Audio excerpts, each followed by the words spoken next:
सफल होने के लिए सबसे पहले जरूरत यह है कि वो ये गलतफहमी से बाहर निकले कि भाग्य के अधीन कुछ है और ईश्वर या कोई भी अलौकिक शक्ति किसी के जिंदगी को निर्धारित कर दिया है। कोई पूर्व जन्म नहीं, कोई बाद का जन्म नहीं, कोई बैलेंस अकाउंट नहीं चलता है। आप बस विज्ञान का है सिद्धांत कि आप जो करते हैं वो पाते हैं।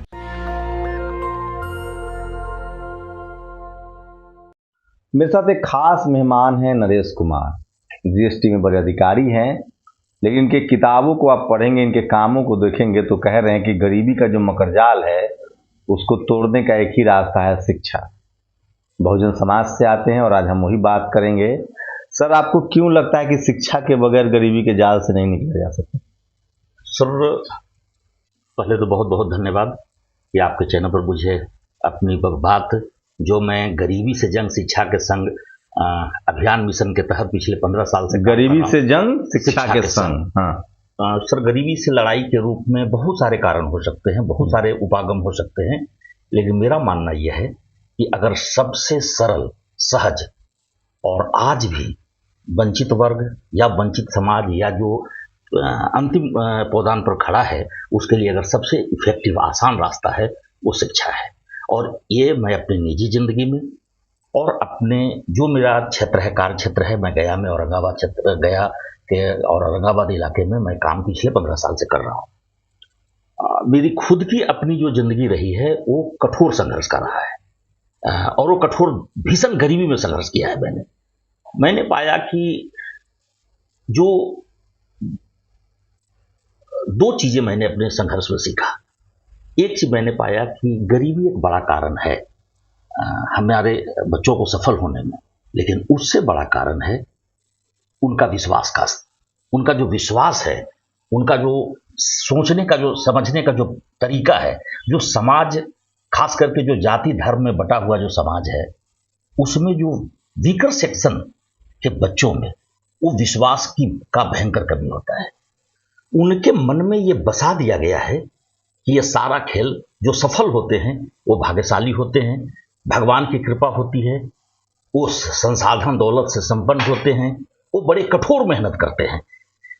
सबसे बड़ा डरावना तो जब कुछ नहीं चलता है तो कहा जाता है कि फलाने सफल हुए 18 घंटा मेहनत करते थे, आंख में मिर्चाई का पानी डाल के पढ़ते थे। ये चीजें मैंने अपनी जिंदगी में पाया कि ये सारी एक भ्रांति के रूप में है। एक व्यक्ति अगर उसके अंदर में सिर्फ आत्मविश्वास पैदा हो जाए, और यह आत्मविश्वास समाज का दिया हुआ है, इसलिए इसको हम विश्वास तंत्र कहते हैं। एक व्यक्तिगत चीज नहीं है कि वो आत्मविश्वास उसके अंदर में आएगा कैसे, जब ये कह दिया जाए कि दिमाग के स्तर पर सबसे बड़ा जो गलतफहमी है लोगों में, कुदरत ने बहुत थोड़ा सा 1-8% जो लोग हैं वो मेंटल लेवल पर कुछ उनमें औसत या जो सफल होने के लिए जो मिनिमम जरूरत है बौद्धिक स्तर, उससे कम हो सकता है। लेकिन 99% लोग जो जीवन में सफल, उसमें 1-2% ही सफल होते हैं। जो 95% लोग या 90-95% लोग जो असफल होते हैं, उसका कारण उनके सोचने का तरीका है, उनका विश्वास का तरीका। कैसे सोचे सफल होने के लिए? सफल होने के लिए सबसे पहले जरूरत यह है कि वो ये गलतफहमी से बाहर निकले कि भाग्य के अधीन कुछ है और ईश्वर या कोई भी अलौकिक शक्ति किसी के जिंदगी को निर्धारित कर दिया है। ये बड़ी गलती है। सब कुछ आपके हाथ में है। सब कुछ आपके हाथ में है और भाग्य का मतलब सिर्फ होता है अपनी जवाबदेहियों से भाग जाना।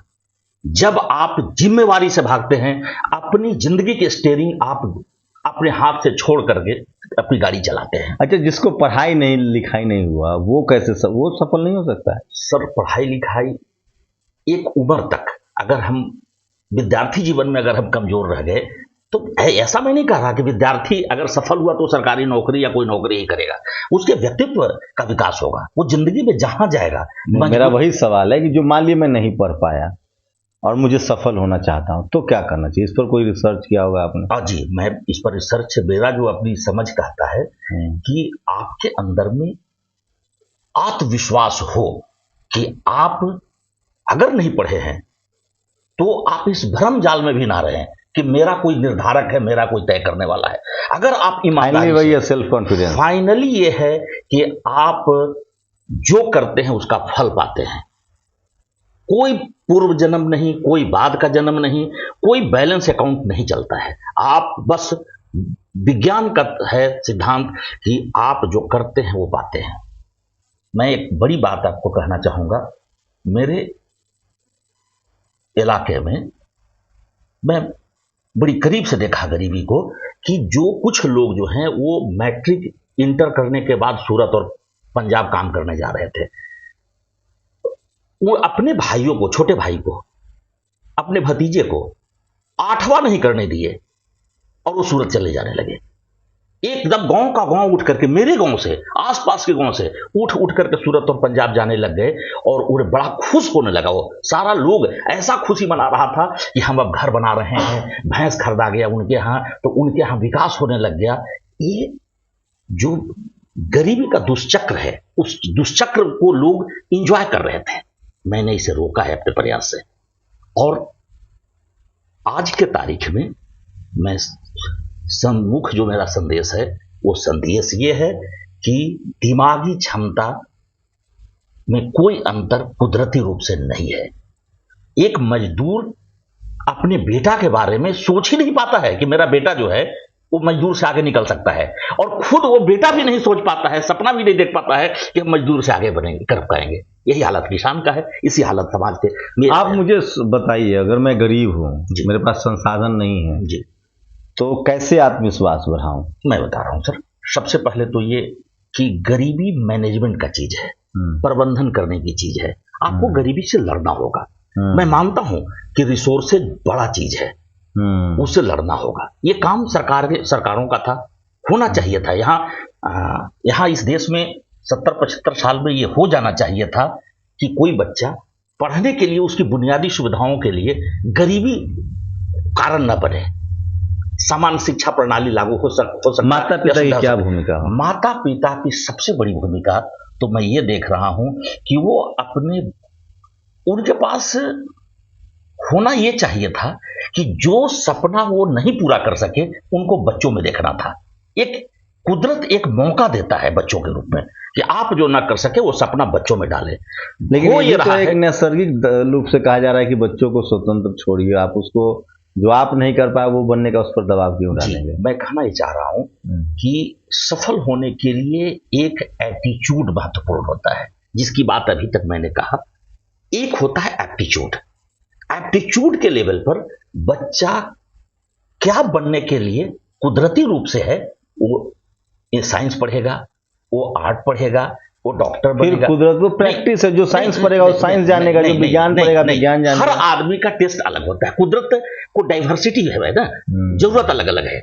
हमारे यहाँ सबसे वही आ गया ना कि कुछ चीजें तय तो है, आप क्या करेंगे? मैं ये कह रहा हूँ वो चीजें तय ये है, सिर्फ वो चीज तय ये है कि वह मतलब कोई तय तो कर रहा है, फील्ड है, कोई तय तो कर रहा है, तय कर रहा है कुदरत। कोई ईश्वरीय ताकत नहीं है, कोई फिक्स्ड नहीं है। कुदरत और ईश्वर में अंतर होता है, ये बात आपको स्पष्ट करना होगा। या फिर फिजिकल स्ट्रेंथ के हिसाब से जैसे मान लिया कि अगर मैं दरोगा बनना चाहूं और मैं 5 फीट का हूं, मैं दुबला पतला हूं, दरोगा नहीं बन सकता हूं। मैं क्रिकेट में मुझे शौक नहीं है, क्रिकेट में नहीं बन सकता। मतलब आपकी जो मेरा स्ट्रेंथ है उसको ताकत। मेरा संदेश ये है कि आपका जो रुचि है, इंटरेस्ट है, एप्टीट्यूड, उसको उस दिशा में आप बढ़ें। हाँ, एक बड़ी गलती हमारे यहाँ क्या हो रहा है, खास करके जो पढ़े बढ़े समाज है, वो अपने बच्चों को थोपते हैं कि वो बेटी बनना चाहती है डॉक्टर, और वो बनाना चाहते हैं कि मैं आईएएस बनाऊंगा, मैं आईपीएस बनाऊंगा। हम वहां नहीं जा रहे हैं, हम बात कर रहे हैं उनके घर में, जिनके घर हम बात आपसे राय जान चुके। आपने एक किताब लिखी है, गरीबी से जंग, शिक्षा के संग हम होंगे कामयाबी दिन। ये किताब है, और इसलिए मैं बात कर रहा हूँ इनसे, क्योंकि जो लोग किताब लिखते हैं वो मेहनत का काम है, रिसर्च होता है, अनुभव होता है। मैं उनके लिए जानना चाहता हूँ जो जिनके घर में खाना नहीं है, जिनके माता पिता पढ़े लिखे नहीं हैं, जो मजदूरी करके जीवन काट रहे हैं, उनके अंदर कैसे कॉन्फिडेंस आए? और सर, सबसे पहले तो ये कि वो छोटी बचत करें। वो दारू पीना, शराब पीना, जो बहुत सारी दिखावटी आजकल खर्च है, पर्व त्योहार, शादी विवाह, भोज बतवान, इन चीजों को मिनिमाइज करें। एकदम एक इसमें मिनिमम खर्च करें और उन पैसों को अपने बच्चों के लिए जमा करें। वो छोटे छोटे उद्यम कर सकते हैं, गाय पालन हुआ, बकरी पालन हुआ, मुर्गी पालन हुआ, सब्जी की खेती हुआ, वो 100, 200, 500 रुपया जमा करें। हमारे यहाँ सबसे गरीबी के साथ सबसे बड़ा जो समस्या है कि वो जो 100, 200 कमाते हैं वो 2 दिन में पी जाते हैं। इसको रोकना। तो फाइनली मुझे लगता है समय की थोड़ी कमी है, मुझे फाइनली लगता है कि आपकी सोच आपकी मेहनत से ही बनती है। ये किताब है इनकी, इसको पढ़िए ज़रूर। और नरेश कुमार जी हैं ये, मुझे लगता है 2500 साल पहले बुद्ध ने कहा था अप्त दीपो भव। सब कुछ आपके अंदर है, मेहनत करनी पड़ेगी। मेहनत अगर आप करते हैं तो रास्ते खुलेंगे। शुक्रिया सर हमें समय देने के लिए। मुझे उम्मीद है इस पूरी बातचीत से आपको मदद मिली होगी। हताश मत होइए, निराश मत होइए। अगर आप मेहनत करते हैं तो आपके लिए रास्ते बनेंगे। लबलू अभी है। बहुत धन्यवाद जी। आगे भी जब हमें मौका मिलेगा तो हम इस बातचीत को जरूर आगे बढ़ाएंगे। मेरी लगातार कोशिश होती है कि नेशनल दस्तक के जरिए सिर्फ राजनीतिक खबरें ही आप तक न पहुंचाई जाए, उन तमाम लोगों से आपसे रूबरू कराया जाए जो अपने अपने क्षेत्र में लाचारी, बेबसी, गरीबी से निकलकर शिखर तक पहुँचे हैं और एक बेहतर जीवन जी रहे हैं और समाज को प्रोडक्टिव सोसाइटी कर रहे हैं। ऐसे ही नरेश कुमार जी हैं और अधिकारी हैं, और इन्होंने जो बात कही कि आपके लिए वो फायदेमंद हुआ नहीं हुआ, आप कैसे सोचते हैं, आपकी प्रतिक्रिया भी बहुत ज़रूरी है। शुक्रिया। नेशनल दस्तक की आपसे गुजारिश है कि अगर इसको बचाना चाहते हैं तो नेशनल दस्तक को सब्सक्राइब करने के लिए रेड कलर के सब्सक्राइब बटन को दबाएं, फिर बेल आइकन की घंटी दबाएं। नेशनल दस्तक को बचाने के लिए बहुत ज़रूरी है कि हर खबर को शेयर करें, लाइक करें, कमेंट जरूर करें।